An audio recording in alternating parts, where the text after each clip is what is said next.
When I think upon your goodness and your faithfulness each day. Amen. Amen. Esaïe souligne, lui aussi, Esaïe dessous, élève de Kenko Elobodo. les répercussions universelles. Donc, Elo Nawai Vumbla Beobi. L'idolâtrie subira un choc Bon, sans précédent. on s'y c'est un Nawai Cléan fort, Madounoukun. Esaïe 45, Esaïe si vraiment, ta candidaton, à partir du verset 1er merci, maman, nous comptons. jusqu'au 46. Ésaïe 45. Ainsi parle l'Éternel à son oint à Cyrus, Lewe Mavo, et dit nous, mais ça minaton, Cyrus. qu'il tient par la main De Eze à l'automborin. pour terrasser les nations devant lui Na doit fli à Kotale, soyons indo nous comptons. et pour relâcher la ceinture des rois, Na doit tunkanu, Godiblanu, à Rosuleton. pour lui ouvrir les portes, Mana si huai ron, au rontobolani. afin qu'elle ne soit plus fermée. Bonu rontobolani ma soyin susuo. Je marcherai devant toi, Nawai di zonido, nous comptons. j'aplanirai les chemins montueux, Fie, al boyan libo, a ouyan kodele na ekba, a ouyan lebi. je romprai les portes d'airain Bon, de yin ron, au gan venoton le nawai ekba ese. et je briserai les verrous de fer. Bon, oui, au gan sien le yo nawai ekba ese alituero. Je te donnerai des trésors cachés, Nawai nawe, dokun kula le. des richesses enfuies, Dokunwe, eko zedo, o domele. afin que tu saches que je suis l'Éternel qui t'appelle par ton nom. Bon, anawai tunonje nyewe mavo de do yo ilo we kudo yin kotu we powe. Le Dieu d'Israël. Maou Israël ton. Pour l'amour de mon serviteur Jacob Do bon wanyi mesen toti Jacob ton dio. et d'Israël mon élu, Podo wanyi ndonu Israël medidete po. je t'ai appelé par ton nom. Nyilo we kudo yin kotu we po. Je t'ai parlé avec bienveillance Ndo honu we kudo o hope dagbe po. avant que tu me connusses. Chobo atumi. Je suis l'Éternel Nyewe mavo. et il n'y en a point d'autre. Bo devo sodea. Oh moi, il n'y a point de Dieu. Nyeme vo maou de sodea. J'étais saint avant que tu me connusses. Nyeko yiwe do lincheme chobo awatumi. C'est afin que l'on sache du soleil levant au soleil couchant Do nu yeni si kutum si zanzan wedi so aigbada wedi do. que, oh moi, il n'y a point de Dieu. Nyeme vo maou de kunde wezon. Je suis l'Éternel et il n'y a point d'autre. Nyewe mavo bo debu sodea. Je forme la lumière et je crée les ténèbres. Nyewe no blo weziza mon le dazin flou. Je donne la prospérité et je crée l'adversité. Nyewe no na nu kon yi. Bokon le data some. Moi, l'Éternel, je fais toutes ces choses. Nye mavo yeno blo nu ne lebi. Que les cieux répandent d'en haut et que les nuées laissent couler la justice. Amen. Nou lon leo yeni jodo sin lome. Bonu aklopolo le yeni jodo sin aklopolo le menu dodo ni jete.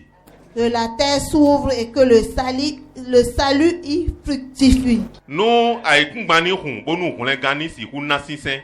Et qu'il en sorte à la fois la délivrance. Bonu si aikungban de sou lome on tunda initin. Moi, l'Éternel, je crée ces choses. Nye mavo yeno tanu ne lebi. Malheur à qui conteste avec son Créateur. Tayala kano me no domina tonuha medaton toi. Vase parmi des vases de terre. Oko zen de zen do podo zen le tenti. L'argile dit-elle à celui qui l'a façonné: Bon nous no doblo zen na on ka no adonu me no blo zen odo. Que fais-tu? Ete blo akadene. Et ton œuvre? Azotuelo. Il n'a point de main. Azotue so do alodi ai. Malheur à qui dit à son père: Tayala kano me no don totondo. pourquoi m'as-tu engendré? Ete wezon bakadi mitaun. Et à sa mère: Mon don no tondo. pourquoi m'as-tu enfanté? Ete wezon bo akadimi. Ainsi parle l'Éternel, le Saint d'Israël. Lewe mavo me wiwe Israël tonodo. et son créateur. kodo me datɔ tɔn kpo.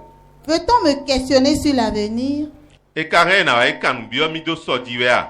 Me donner des ordres sur mes enfants et sur l'œuvre de mes mains? Mana wa yi de gbe sɛdo mi do vitse lɛ wu kabi azɔ yi wa lɛ di wɛa. C'est moi qui ai fait la terre Mɛ nyɛ wɛ da ayikungba wa. et qui sur elle est créé l'homme. Bɔdo ayikungba di yɔ nyɛ wɛ da gbɛtɔ. C'est moi, ce sont mes mains qui ont déployé les cieux. Nyɛ wɛ alɔti wɛ blo lɔn lɛ. Et c'est moi qui ai disposé toute leur armée. Bɔn ahɔnkpa etɔ lɛ biɔ nyɛ wɛ do ayi. C'est moi qui ai suscité Cyrus dans ma justice Nyɛ wɛ ze siri sisɔ ti te do dodo tse mɛ. et j'aplanirai toutes ses voies. Bɔn ali tɔn lɛ biɔ na dzɔlɔ ye.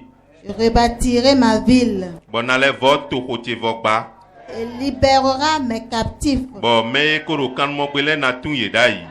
sans rançon ni présent, Matrɛ yi adzɔ de. dit l'Éternel des cieux. Mɔwɛ mavɔmavɔ dɔ. Ainsi parle l'Éternel. Lewɛ mavɔmavɔ dɔ.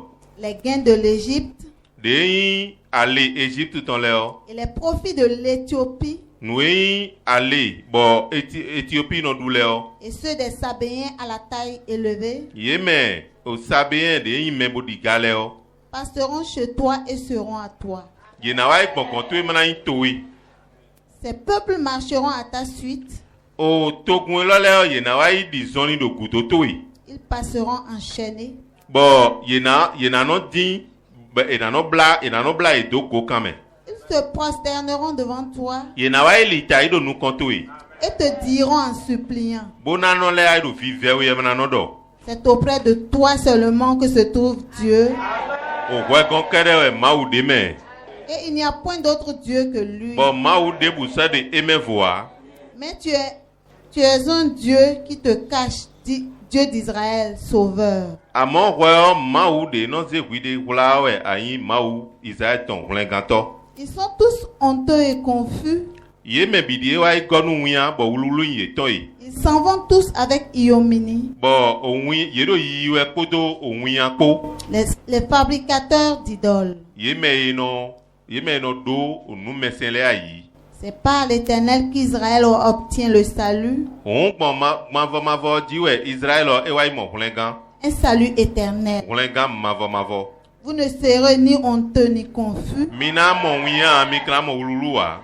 jusque dans l'éternité. Kaka sɔ yi mavɔmavɔ. Car ainsi parle l'Éternel, Do le wɛ mavɔmavɔ dɔ. le Créateur des cieux, De da olɔn lɛ. le seul Dieu Mawu do kpɔ. qui a formé la terre, De da ayikungban. qui l'a faite et qui l'a affermie, De do ayi bo siɲɛ lini. qui l'a créée pour qu'elle ne fût pas déserte, De dɛ bonuweni masaw ayi nu mana sa kpekpewo. qui l'a formée pour qu'elle fût habitée. E dɛ bonuweni si hu nɔmɛ. Je suis l'Éternel. Nye wɛ mavɔmavɔ. Et il n'y en a point d'autre. Bɔn devo sɔ de ya. Je n'ai point parlé en cachette, Ndɔ ko do nugblẽ wɛ ya. dans un lieu ténébreux de la terre. Ndɔ ko do zinflu ayikungbatɔ mɛ wɛ ya. Je n'ai point dit à la postérité de Jacob, Nka dɔ nukun kan Jacob tɔn dɔ. cherchez-moi vainement. Mi ba mi do vɔ tata mɛ ya. Moi, l'Éternel, Nye mavɔmavɔ. je dis ce qui est vrai. Nue nugboe wɛ nɔ dɔ. Je proclame ce qui est droit. Nue nudzɔdzɔdzi wɛ nɔ de gba. Assemblez-vous et venez. Mi kple bo wa. Approchez-vous ensemble. Mi sɛ kpɔ mi do kplekple mɛ. Réchappez des nations. Mi mɛ yi mɛ bɔ edesi akɔta lɛ tɛti. Ils n'ont point d'intelligence, Ye do zinzin ceux qui portent leur idole de bois Ye mɛ nɔ ayi ze obotiɛ etɔn lɛ hɛn. et qui invoquent un Dieu incapable de sauver. Mɔnɔ wa yi do ovodun de ma kpe mu mana hlẽ mɛ gã lɛ yɔlɔ wɛ yi. Déclarez-le Mi de gba dɔ. et faites-les venir, Mi de gba bo yɔlɔ yi wa. qu'ils prennent conseil les uns des autres. Bonu yeni yi si hu yi kplɔn do yi de lɛ gɔn. Qui a prédit ces choses dès le commencement Mɛ wɛ ka wa yi dɔ hoe lɔ lɛ si bi bɛ wenu. et depuis longtemps les a annoncés? Bɔn si lili mɛwo eko la hoe lɔ lɛ. N'est-ce pas moi l'Éternel? E mɛ yi yɛ mavɔmavɔ wɛa. Il n'y a point d'autre Dieu que moi. Mawu de busɔ de yɛ mɛ voa. Je suis le seul Dieu juste et qui sauve. Nye wɛ yi mawu dodo nɔ yɛ nɔ hlẽ mɛ gã yi. Tournez-vous vers moi Mi li lɛ kɔ wa gɔnti. et vous serez sauvés. Bɔn mi na mɔ hlẽ gã. Vous tous qui êtes aux extrémités de la terre, Mi mɛ do awu gosu aikungba tonti nulei car je suis Dieu do yewen mao et il n'y en a point bo d'autre. devo so dia Je le jure par moi-même, moi do kule kule we si yen de me la vérité sort de ma bouche onugbo no ton si nu cheme et ma parole ne sera point révoquée. bo o khote o e kasi gbigbe da ya Tout genou fléchira devant moi, koli gole bina je koli do nu konti toute langue jurera par moi. bo o dele bina no kule gbonjiti En l'Éternel seul me dira-t-on, do mavo kedeme mo e na nodo numi réside la justice et la force. But I'm grateful for your mercy. And I'm grateful for your